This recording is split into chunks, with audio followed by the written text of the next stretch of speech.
Are you looking to upgrade your finances in 2026 and be even more financially well? If so, keep listening to hear our money challenge for the new year.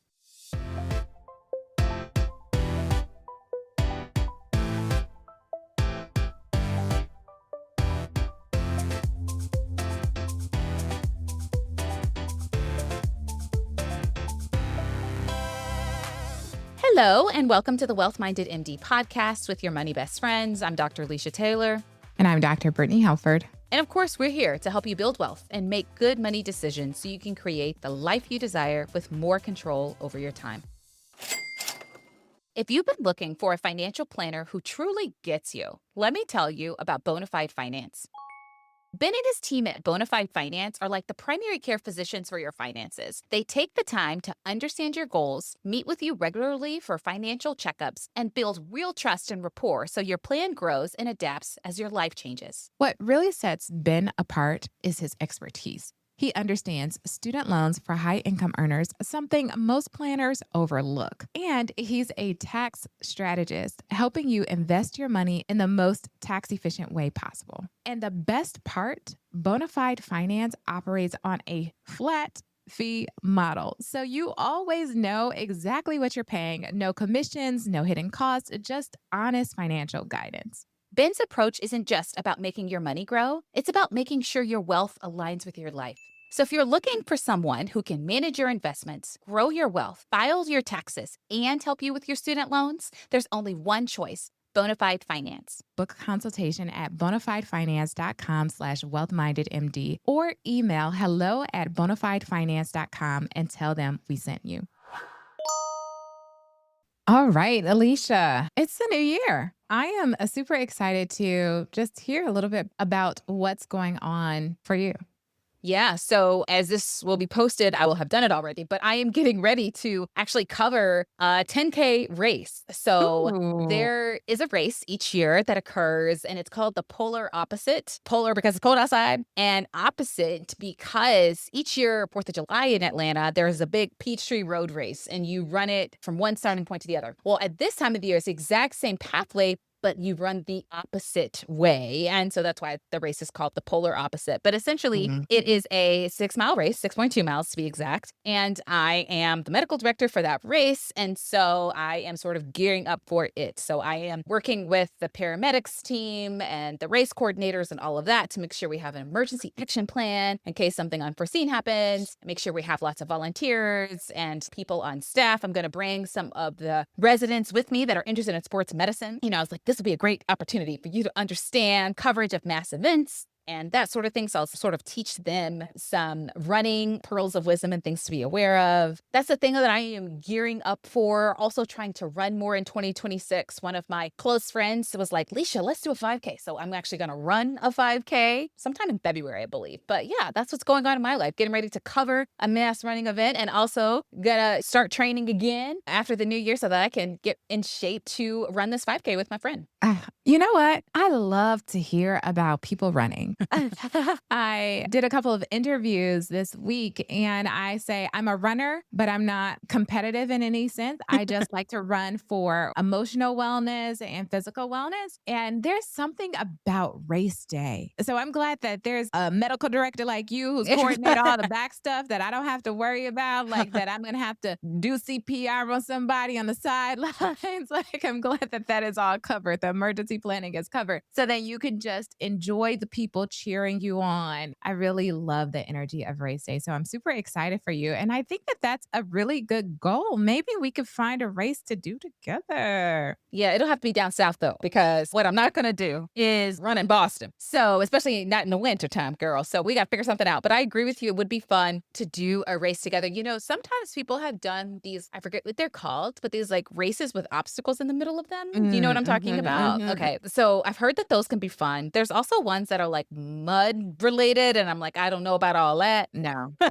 One of my friends just tore her ACL doing one of those races. So, Oh my gosh. yeah. Now I'm thinking twice about that because I certainly don't want to get injured, but I am excited to start running more. I really was running a lot towards the end of 2025, and then I sort of had this like minor injury, probably Mm. due to improper form. And so now I'm like, oh my gosh, Leisha, you're a sports doc. Come on now. And I have access to like all these resources. And so anyway, I have elicited the help of one of my physical therapy friends and athletic training friends to essentially do like a running gait analysis so that I can fix my form, then try to like implement the suggestions that they have for me so that I can run with proper form, decrease my likelihood of getting injured, make sure that I do a warm up and, increase my mileage slowly. So all of the things so that I can be in shape and run long distances without feeling as though I might get injured. So those are some of my goals for 2026 in terms of like wellness and physical fitness. Yeah, I love that. So, do you use a running app now that you have this goal to run a bit more? How are you going to track your performance?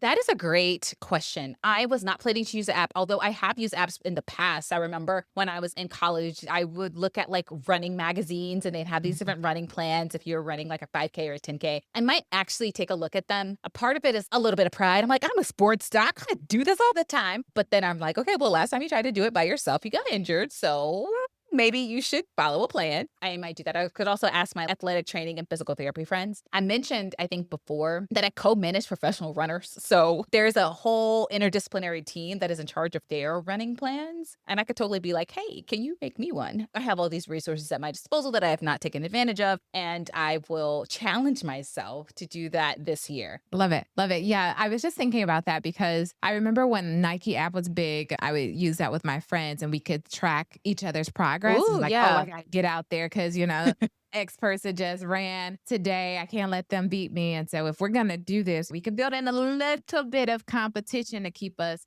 motivated. And listeners, if anyone wants to join us, that would be super cool if we could find a race and do it all together and kind of share in that way and like the physical, emotional, holistic perspective of wellness. I love that. Actually, that might be a good idea because I'm running it with my friend for us to keep each other accountable and on track. What a great idea. Thank you, Brittany. I appreciate that.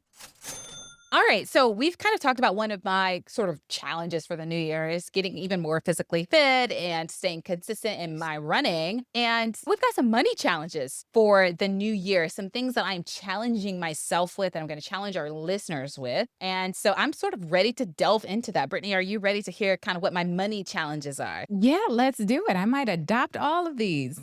All right. So, my first money challenge of the new year is to do something that I've heard this concept by a few people. It's like my continuing financial education. So, as doctors, we have continuing medical education where we're like reading books and going to conferences and things like that. And you need so many quote unquote CME credits each year, every few years, in order to remain board certified. So, I'm also challenging myself with my financial education. So, sort of my CFE, if you will. And so, that is really continuing to enhance my financial knowledge by reading more financial books, listening to more financial podcasts, and just trying to enhance my own knowledge of certain topics. And also challenging myself to even listen to arguments and look into things that maybe aren't my area of expertise or that might challenge my existing views. I want to be somebody that's flexible. I want to be somebody who is giving myself the freedom to change my mind or my perspective on things when I am presented with new information instead of being so dogmatic about every single thing. And so when it comes to my finances, just like challenging myself to delve a little bit deeper in certain topics that maybe I don't feel as strong, to really seeing if there's been any updates to areas that I do feel confident in. One of the things that comes to mind around this time of the year, especially in the next month or so, is on taxes. I think I'm pretty good in taxes. I do my own taxes, but I'm always challenging myself. What are new deductions that I can take advantage of? What are new things that I need to learn? Tax law is always sort of evolving each year. And so what are some new things that have been implemented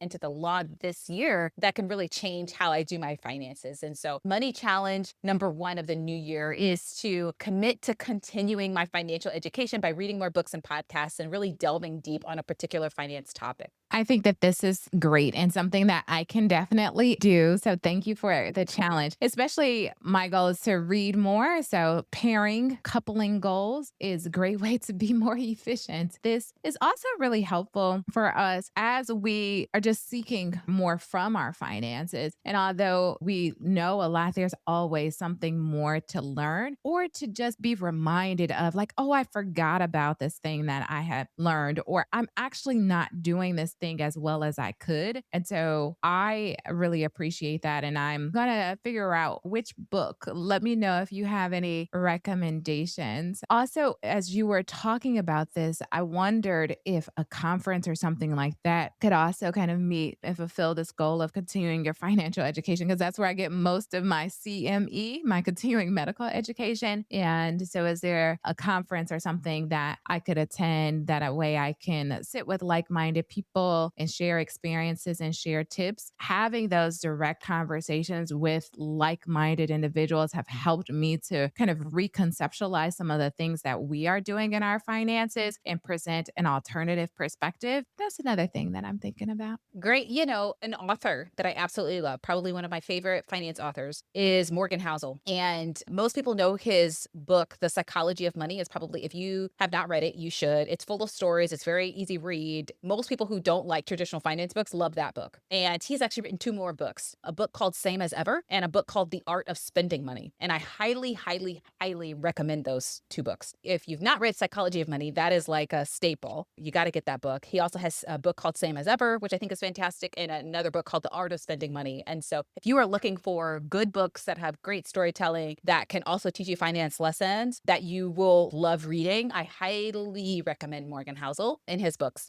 Another great author is Ryan Holiday. His is more self-help, more about like how you can be a better person, but he has a whole collection of books. Courage is Calling, The Obstacle is the Way, Ego is the Enemy, you know. And so Morgan Housel, Ryan Holiday, two amazing, amazing authors. In terms of conferences, one conference I've been looking, I've never attended personally, but I've always heard great things, is the Bogleheads conference. So Bogleheads, it started up as a blog, I think, from John or Jack Bogle, who actually was the inventor of Vanguard, I believe. I think he's the person who like invented the first index fund. So he's since passed away, but people who sort of adopted his philosophy of index investing called themselves the Bogleheads, sort of in his honor. And they have a free forum on the internet, but they also have a Bogleheads conference each year. And I've always thought about, man, I would love to be in the company of people who are just so smart and so intelligent and could make me think differently about that. And so as you mentioned conferences, I thought about the Bogleheads conference and sort of those two authors for books. Well, maybe we should use some of our wealth minded MD money to advance our financial education together. I've definitely read the Bogleheads forums and found a lot of great answers there. So I think that that would be phenomenal to actually go to their conference. Just to drop another book, this is not a finance book, but this is kind of like a self help book, which I think could be very transformative for our listeners, because sometimes, even when we set goals, we don't want to do the thing that we don't want to do, and we don't want to do the thing that is hard. So this book, Effortless by Greg McKeown, actually has been really transformative. For me, it's like a lot of different mindset shifts of how we perceive the task and how we can couple and make things more enjoyable. But one of the things that he says in the book that I have echoed over time in financial spaces to my kids is, when you focus on what you lack, you lose what you have. When you focus on what you have, you gain what you lack. And that was like, what? And I think that as we're talking about this money challenge, as we're talking about our goals, remember that we don't want to come from a position of lack, right? We want to come from a position of empowerment, and then our brains are going to really decipher how to fill in the gaps to help us to achieve whatever we are setting forward. So, Leisha, I love this financial education challenge, and that as we're doing this, we want to make it kind of effortless and really just be positioning ourselves from a point of empowerment as we are kind of working towards these. All right. Challenge number two is to increase my investing. For me, it's about, could I potentially allow myself to retire sooner? I know I'm fairly young in my career, or just give myself that option, and having the option to be able to cut down even more, to be even less reliant on money. So I'm challenging myself with that this year. And I think it is something good to keep in mind, especially since the new limits for 401ks and 403bs is increased this year, right? last year, the maximum that you could contribute as an employee was 23,500. Now that limit has increased by $1,000 for those of us under the age of 50. So now you can contribute $24,500 into your work retirement plan as an employee. If you're over the age of 50, you can contribute even more. And so for some people, that means you need to increase the amount or the percentage that you have taken from your paycheck directly into those accounts. And so if you want to max out your 401k, 403b this year, that means you need to take the 24,500, divide that by whatever your salary is, and that will give you the percentage that you need to make sure is coming out of your paycheck each year. And so that might be your increase right there. I remember as a resident, when I couldn't afford to max out that account, it was easy for me to say, well, what's the point, right? Why am I even investing in such a small amount? And it's about getting in the habit. And so if you're listening to this and you're still in training, or you're listening to this and you're first year attending and you've got just so many uses for money that you don't know if you're going to be able to maybe invest as much as you'd like, I would just challenge you to say, just increase your contribution by 1%. If you're already maxing out that account and it is not that difficult for you, maybe it's about increasing and actually doing your backdoor Roth IRA this year. The limit for that has increased from 7,000 last year to 7,500 this year. If you are somebody where you're like, Leisha, I'm already doing that. Maybe if you have access to an HSA, a health savings account, maybe you're putting the max amount in that account each year. If you have access to a Top Hat deferred plan or a 457B plan, that you are contributing more money towards that this year. Or maybe you're like me and you're like, you know what? I understand the value of a lot of these pre-tax accounts and I'm doing a lot of them, but I also understand the value of flexibility and just having money that I'm investing that I can also take out of the account at any time. And so for me, one of the ways that I'm increasing my investing this year is actually just putting more in a taxable brokerage account and investing money in that account. And again, it doesn't have to be a ton, right? You can always start small. For me, it's like, all right, let me make sure it's going to fit into my budget and all of that stuff. So maybe for me, it's just an extra $100 per month that I have automatically deducted so that I can build up my taxable brokerage account even more. Or maybe it's $500 a month or $1,000 a month or whatever. In the past, I had been focused on saving so much. And now I'm like, I really want to increase my investing even more this year. And so that is one of my challenges, and something that I would challenge our listeners with is maybe try to increase your investing, even if it's just by 1%. When I'm thinking about increasing investing, I really appreciate that the small changes that you've mentioned, like 1%, I'm like, oh, that's nothing. It's a drop in the bucket. Eventually, that bucket's going to get really heavy because all of those drops are going to add up. Just kind of reframing how we conceptualize the small actions that have compounding growth over time. For me, this put a mirror for me to reflect on how am I also investing and saving for our children and for their education, and they are an investment. And so how am I making those contributions for them? And this year, can't believe it, KJ will be starting kindergarten. And so that means that now I don't have to pay for childcare.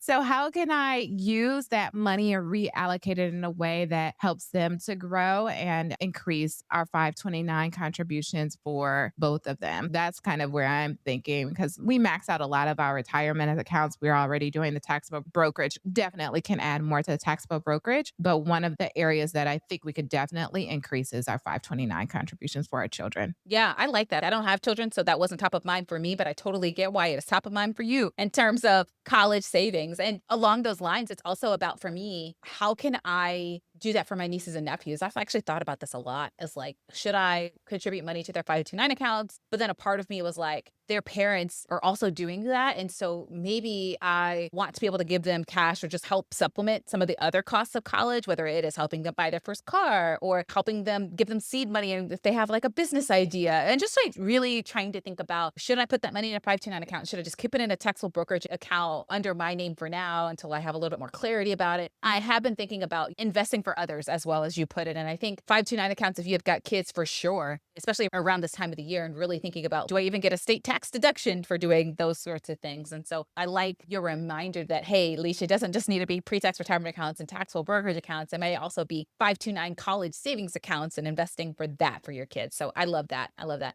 My third money challenge of the new year is to save even more by making sure that I have my auto pay set up for savings. And so, one of the things that I have tried to do in the past is create systems that can help me succeed. Instead of just saying, I want to save more, is putting a system in place so that I automatically save more. And that means having a certain amount of money automatically deducted from my bank account, or just having a portion of my paycheck go to an entirely separate account. Maybe it's a high yield savings account or a money market fund or whatever, so that I can save even more for some of the things that matter to me this year. And you may be listening to this and thinking, what do you mean, Leisha? Well, I think part one is like your emergency fund and ensuring that you've got a sufficient emergency fund. So 3 to 6 months of expenses if you don't already have that. And once you do have that, maybe it's saving up for something that is more in the short term. So within the next 3 years. And that might be a dream trip, some international vacation where you just want to be able to splurge with your loved ones, or maybe even a cool solo trip. It might be a new car. It might be a wedding. It might be a home down payment, whatever it is. But just making sure that I'm meeting my savings goals and allowing myself to sort of save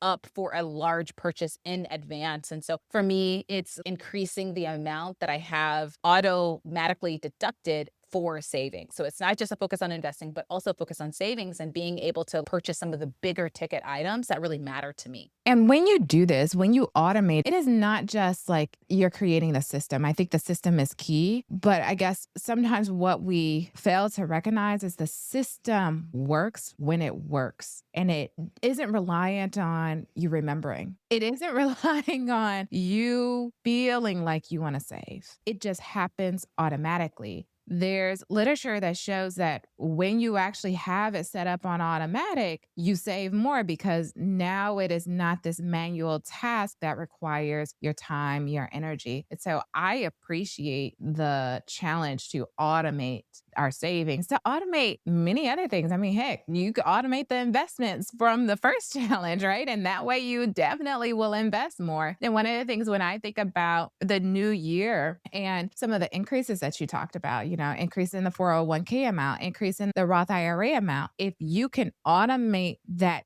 change, then you know for sure that you're going to max it out or you're going to hit that goal. And so making sure that you not only set the intention, but you create the systems that remove you as the barrier, because I know life be life and I don't always do the things that I desire to do. I really appreciate this challenge. And it also makes me think about for those who might not be at this level yet, where they're not at the level of investing or they feel like, well, they can't save more because they are paying down debt, automating that debt payoff. And I'm just reminded about some people who can't automate because they have like inconsistent income or they just feel the fear of not having enough. And if that is you, I would say then to try to build some system that allows you at least to go in and evaluate manually if you're able to do the thing, if you can pay more and how much you can actually pay so you can add some type of automation to your life. I think that it is significantly freeing. And so maybe you're not able to do everything, but see what you can do. And if that still gives you significant fear, then I would just like automate a reminder to say, hey, girl, you got this, or hey, boy, you got this. Like, go check your finances or something that will help you to create this habit of being active in your finances. And then once you focus on that, you'll get to the point where you can set up the automation and kind of remove yourself. Yeah,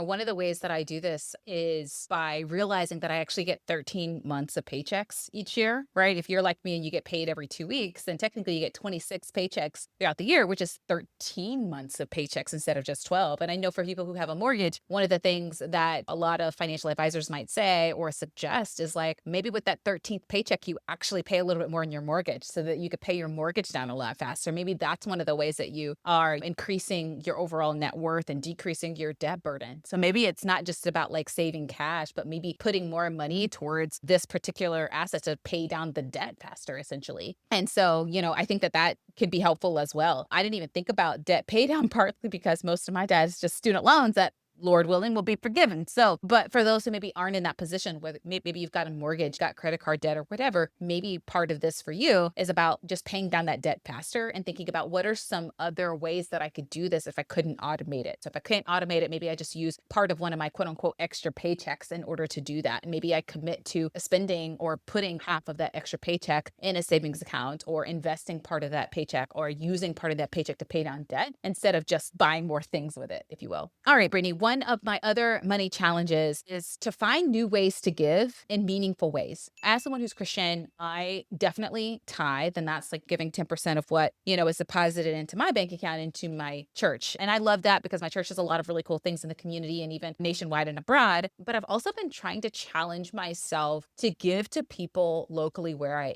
am, and to find ways that I can enhance their lives. And so sometimes that's as simple as when I'm checking out at the cash register and they ask me if I want to donate to some particular cause, it's saying yes and just giving $1 or a couple of dollars. It's that dollar I'm not going to miss. Like, I'm at the financial place, I'm not going to miss $1, but that could really enhance someone's life and just like give to that cause. Or it might even inspire the person behind me to give as well, or just create some good vibes in the air. And so I'm just like, you know what? Yes, I'm going to give. So I try to challenge myself to always do that sort of thing. I've also been challenging myself that maybe one of the ways I can give is just even when I'm out at a restaurant, I'm tipping. I have very strong feelings about tipping and, businesses not paying their workers enough and relying on consumers to pick up the tab. So I have very strong feelings about that. But nevertheless, it's also like, this is an opportunity for me to bless somebody. And again, maybe I was thinking about tipping 15%, maybe tipping an extra 5% to make it 20 could really enhance that person's life and really be the difference between them being able to afford something or not. Tipping my hairstylist, tipping people that maybe do my nails, like just finding other ways to say, you know what, I'm going to spread a little joy and I'm really going to enhance the life of those around me. Sometimes it might be if I'm presented with a cause, some of my friends who have kids are like, hey, little Johnny is selling popcorn or whatever. It's like, all right, this is very overpriced popcorn, but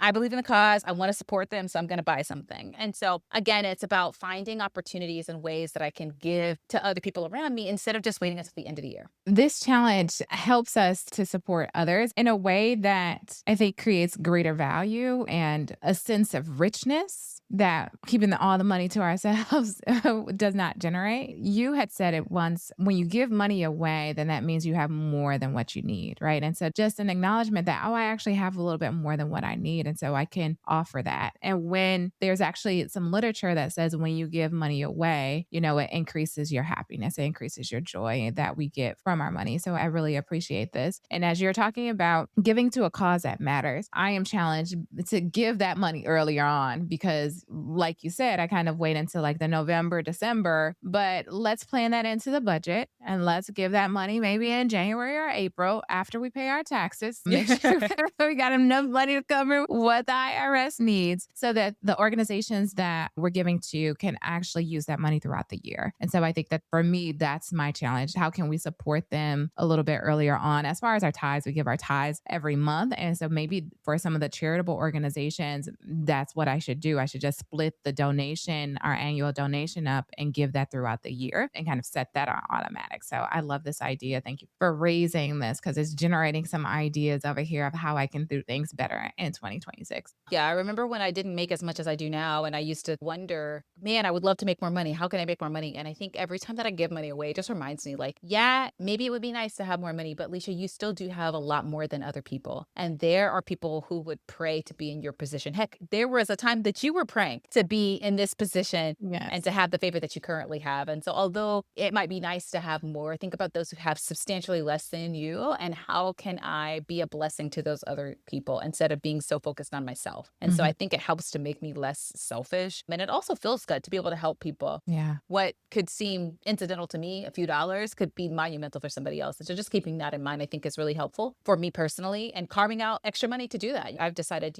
any extra money that I get, yes, I'm going to tithe, but I'm going to use 5% and really just make sure that I carve that amount out to really set aside extra amount that I have to give this month. And maybe it's to my staff, buying them lunch. Like I said, it's the checkout counter or whatever, but just like finding ways to spread joy and provide a little happiness that might have been unexpected. So my last money challenge is allowing myself one big splurge. I think that for people like me, and maybe you too, who are so focused on like investing and saving, sometimes it can feel a little odd to spend a lot of money on something. It's like, oh my gosh, why am I buying this thing? I should be investing it or saving it or whatever. And so I've challenged myself. One of the things that I'm trying to do is like, all right, Alicia, you are investing enough. You have the amount that you're investing, you have the amount that you're giving, you have the amount that you're saving. Use what's left over for joy. Like, allow yourself a big splurge. And for me, that's probably like an expensive trip or whatever. I think sometimes I like get a little cheap sometimes. I'm like, oh my gosh, I'm not going to pay for that excursion because it seems overpriced. I'm like, at least you allow yourself to carve some money away to really be able to spend in the way that you would like. I don't decline a happy hour invitation, and I go and I'm like, okay, this is maybe a lot for some drinks that I could have purchased at home or whatever, but now I get to spend more time with my friends. Or maybe I'm going to splurge by hosting some big gathering and inviting my friends over. But it's basically giving myself permission to spend money in a way that makes me happy without always feeling like I have to have every single dollar work for me or be invested and compounded and saved. And so some people, maybe they don't have that issue, but I sometimes can have a little bit of trouble pulling the trigger on bigger ticket priced items. And so one of my challenges is defining like what my big splurges might be throughout the year, allowing myself the freedom to be able to make those splurges. Splurge on, splurge on. What is something that you have? Like, I'm curious. As far as a money challenge? No. Like a splurge that you have. Like, Oh. what is something that you think that you would love to spend money on that initially you would have been hesitant to spend money on? I don't spend a lot of money on myself, honestly. So it could be some jewelry. I think that would be a splurge. I always appreciate when I see people with nice jewelry, but I think a trip would probably be a big splurge, like taking a nice trip, business class, staying in a luxury hotel. One of the things that I recently talked to my husband about, we'll see if we do it. One of the restaurants in Boston just got a Michelin star. Ooh. Yeah, I was talking to my colleagues if they had ever been there, what their experience was, and how much it cost, and like if they thought that it was worth the value. So that's something that I have recently discussed is just like going to this Michelin restaurant, having that experience and seeing if it like the food tastes good, the ambiance, if everything is in my purview worth the Michelin star. Do you get a Brittany star for your restaurant? So that's one thing I'm thinking about. I like that. I like that. That's good. Okay, so a big trip and splurging on this Michelin star restaurant. Both things up my alley, girl. I love to eat and love to travel. So please let me know how those things are. That would be great. Any other additions that you have? Any other money challenges for us? Are you sticking with mine? I love the ones that you have. And I think we'll probably dive into this a little bit more in future episodes. But I would challenge people to optimize what they already have. Because as we think about our finances, it's not just about how much money you make, it's also about how much money you keep and the value that you're getting from it. And I know personally, as I had discussed in my 2025 money mistakes, is that there was a lot of financial leakage over here, unfortunately, And so look at something that you already have going on in your finances and optimize it. Yeah, I love that. I love that. Okay, we've talked about our money challenges. What is something fun that you are doing with money? Yeah, so I am going to purchase a new phone. When you're listening to this episode, hopefully I would have already purchased a new phone. But Alicia, that's why I was asking you about who's your service provider and what's the deal that you got. What did you say on that episode? Because my phone is iPhone 13, I believe. So I'm 4 generations behind. My tax accountant said that I might be able to take full bonus depreciation on the phone because we just purchased a new business and I'll be using the phone a lot for that business and the social media aspects. And so she thought that I could justify it. So I'm like, okay, let's get the tax deduction. And now let's elevate your experience, a tool that you use every single day. So I know that I'll get the value from it. And my phone keeps kind of like doing weird things right now. So I think it's telling me, Brittany, upgrade me, upgrade me. It's time. I like that. And actually, in full transparency, I also have an iPhone 13 and need to upgrade. I was gonna upgrade actually on Black Friday, but the deal wasn't as great. AT&T sometimes has different variances of trade-in values for the phones. And so at one point you could get like $1,000 for the iPhone 13 like a few months ago, and then it decreased to like $700. And at the time of this recording, it's like $350. So I'm hoping they increase it again. And so that's actually why I waited. But I agree with you. I need to totally upgrade. I want a better camera, if nothing else, and a little bit more storage space. But I like what you said, girl. Turn this cost into a business expense and tax deduction. Oh, Brittany, you speaking my language, honey. So, wow, thank you for that. I wonder, just a personal question for me. Now, do you need to pay for the full cost of the phone? I guess you can only depreciate the part that you purchase, right? So if you do this whole monthly installment thing, then you may not be able to deduct as much Exactly. on the 2025 taxes as we're recording this, because we're recording this in 2025. You all are hearing it in 2026, though. So if you're like us and you also need to upgrade, just keeping in mind and seeing how you can turn that thing into a tax deduction. I love it, Brittany. I love it. I love it. Thank you, Leisha. It is Leisha approved purchase, so appreciated it. So my mom's birthday is around the new year. And so I am actually thinking about what I'm going to do for her birthday. One of the things that she loves is for us to be matching. She's like, we have to get matching Christmas pajamas, around Christmas or whatever. So I was like, oh my gosh, what if I bought my mom and I the same dress, like in different colors though? And so I was like, oh, she'll love this. She'll be like, oh, let's wear a dress. Anyway, I was like, okay, I'm going to buy my mom and I matching dresses in different colors. She likes red. It's her favorite color. It's like, oh, she'll love this. Every time I go overseas and I come back with a new luxury bag, she's like, well, where's mine? And so bought my mom a luxury bag. And so I'm thinking we can have like this mommy daughter day where I take her out to lunch, maybe take her to get her nails done. And then maybe during that day, we can wear our matching dresses and I can surprise her with a new purse. So that's kind of how I'm thinking about spending my fun money, is what are some ways that I can bring some joy to my mama? Ah, that's so sweet, Leisha. I love how thoughtful you are about your gifts. This reminds me of one of Brooke's birthdays where we did basically a mommy daughter day. Now, we went to get our nails done. We went out to eat, and then she wanted to wear tiaras. So we walked around the city with like matching tiaras to bring attention. So you'll have to take pictures with your mom so we can see the dress that you pick out and how much joy your mom has on her day. Will do. Will do. Hopefully, you all enjoyed this episode. As always, if you are looking for a financial advisor, don't hesitate to reach out to Ben Martnick and his team at Bonafide Finance. They'd love to help you. They are fantastic, reasonably priced, and can do a lot of the things, including student loans and tax management, which might be important to you, especially around this time of the year. So if you haven't already, please reach out to Ben and his team. Click the link in our show notes. Please consider supporting those who support us. Hello, everybody. It's me, Brooke. I'm recording a little disclaimer for my mommy, Dr. Brittany Halford, and her friend, Dr. Lisa Taylor. Just so you know, they're not financial advisors, tax professionals, lawyers, or financial planners. Everything you hear is for education and entertainment. It's not strict financial advice, So use your best judgment, chat with a tax professional, and all those other people that you need to talk to. Thanks for tuning in today. Keep cruising on your journey to wealth and wellness. Bye-bye.